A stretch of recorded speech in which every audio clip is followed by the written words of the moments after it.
Hey guys, I'm Natalie Moore, a therapist in Pasadena, and this is part one of a two-part series of the top 10 myths about therapy.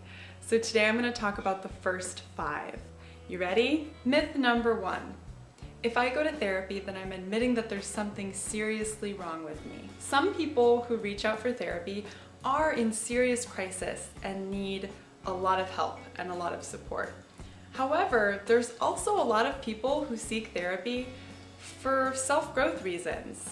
Maybe they want to get to know themselves better. Maybe they want to improve their self-confidence. Maybe they want to increase their leadership skills at work. Maybe there's some fine-tuning that they need to do in their relationships. Or, for example, therapists, we go to our own therapy because we obviously have to continue growing personally and professionally in order to do the work that we do. So when people tell me, oh man, why would I go to therapy? That's for people who need serious help. I tell them, look, I go to therapy too. There's nothing wrong with it. I promise you. It's actually pretty awesome. Myth number 2. Therapists psychoanalyze their clients the way Freud did. Okay, I can see where this myth comes from, especially if you've watched a lot of Woody Allen films, where he's reclining in a sofa and the therapist is quietly analyzing him in the background. But modern therapy is very different. It's a collaborative process between the therapist and the client. Myth number 3. If I start therapy, I'll have to go weekly for the rest of my life. Look, there's some people who love going to therapy. I personally do. But most people, they just want to go to therapy to deal with their problems. The vast majority of clients that I see have a certain amount of issues that are pressing that they really need help with. Maybe it's anxiety. Maybe it's a relationship. Maybe work is not going so great.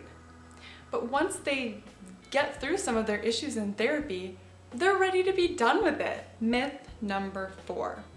If I talk about my problems and my feelings, they're only gonna get worse. Yes, talking about our problems and talking about our feelings can be really uncomfortable.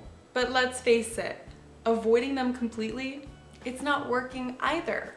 In therapy, we specifically talk about feelings and problems to move through them.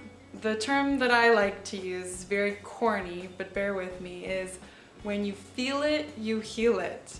And it's so true. When we're able to feel the hurts and actually feel them deeply, we're able to let them go. And when we're able to talk about our problems to a non-judgmental person with a different perspective, we're able to see creative solutions to these problems. Myth number 5. I had a bad experience with a therapist. They must all be like that. First of all, I'm so sorry that you had a bad experience with a therapist. We're supposed to be healers. We're not supposed to be the ones hurting you. We're supposed to help you get through past hurts. As professional therapists, our job is to notice when we've unintentionally hurt a client and call ourselves out on it so that we can repair the rupture. I'm so sorry about what happened to you, but it doesn't mean that every therapist is going to be that way. So that concludes the first 5 of the top 10 myths about therapy. Stay tuned for the next video. See ya!